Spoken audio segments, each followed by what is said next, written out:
Renungan menurut Katekismus Heidelberg dipersembahkan oleh Sinode Gereja Kristus Tuhan. Pertanyaan ke-12. Menurut penghakiman Allah yang adil, kita pantas menerima hukuman, baik di dunia ini maupun di akhirat. Jadi bagaimana kita dapat terlepas dari hukuman ini dan mendapat kemurahan Allah lagi? Allah menghendaki tuntutan keadilannya dipenuhi. Bandingkan Keluaran 23 ayat 7 dan Roma 2 ayat 1 sampai 11. Hari ke-22. Saudara, sebagai orang Kristen yang hidup dalam masa anugerah, saya cenderung berpikir dan memahami Allah sebagai Allah yang maha baik, maha murah, dan berlimpah kasih setia.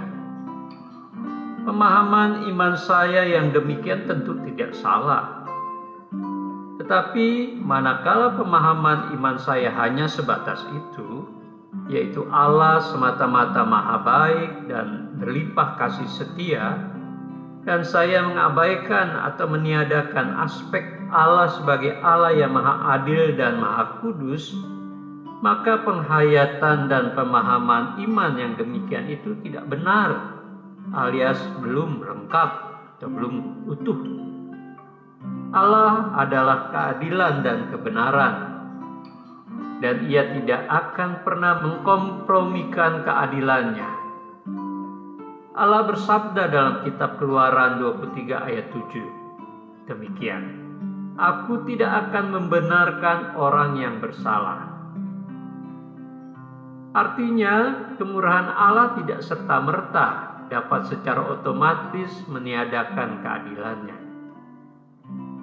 Setiap perbuatan yang melanggar dan menodai keadilan dan kebenaran Allah akan dihadapkan dan dibawa ke takhta pengadilan Allah. Jadi, meskipun saya hidup dan menghayati iman saya dalam zaman anugerah, saya tidak dibenarkan untuk bertindak dan berbuat apa saja menurut kehendak saya sendiri, terlebih dengan menodai keadilan dan kebenaran Allah. Saya tidak bisa berdalih bahwa bukankah zaman ini adalah zaman anugerah, karena setiap tindakan kejahatan akan dituntut oleh Allah.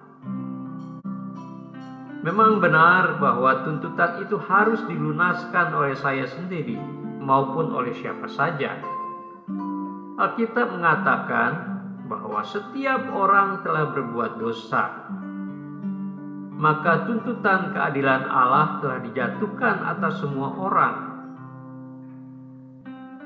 Saudara, pada masa Perjanjian Lama, tuntutan atas tindak pelanggaran terhadap keadilan Allah diatur dalam Imamat pasal 4, di mana setiap tindak pelanggaran harus dilunasi dengan membayar korban tebusan berupa penumpahan darah anak lembu atau anak domba.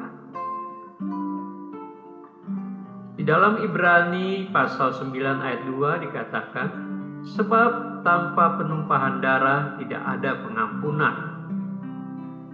Saudara, darah anak domba yang diatur atau dituntut dalam Perjanjian Lama merupakan cerminan atau gambaran atau bayangan saja tentang darah Yesus Kristus yang akan dicurahkan untuk pengampunan dosa banyak orang.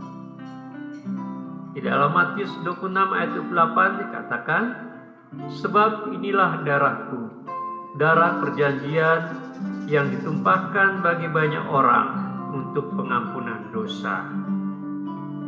Dan hal ini juga dapat kita baca di dalam Yesaya 53 ayat 11 yang berbunyi demikian, dan hambaku itu sebagai orang yang benar akan membenarkan banyak orang oleh hikmatnya, dan kejahatan mereka itu Dia pikul.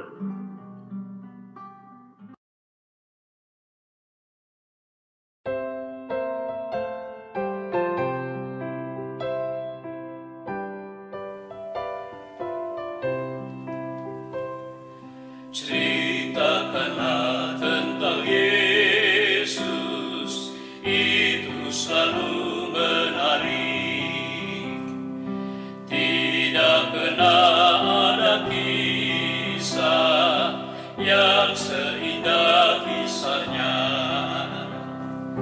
Kau tentang surga menyanyi waktu dia dilahirkan.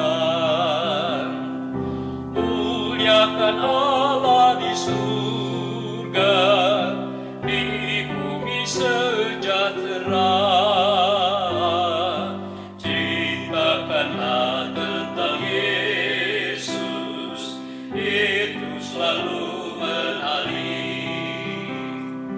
Tidak pernah ada kisah yang seindah kisahnya.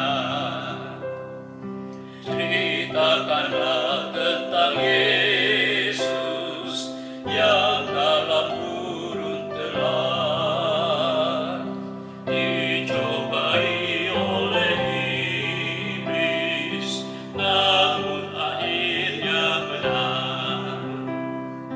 Betapa Tuhan berjuang dimanapun berkat, menolong orang berdosa yang sakit dan yang sesat.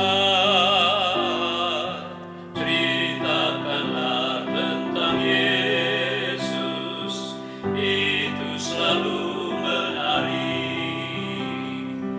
Tidak pernah ada kisah yang seindah kisahnya. Ceritakanlah tentang Yesus yang bermahkota duri, yang dihina dan disiksa tanpa ada salahnya,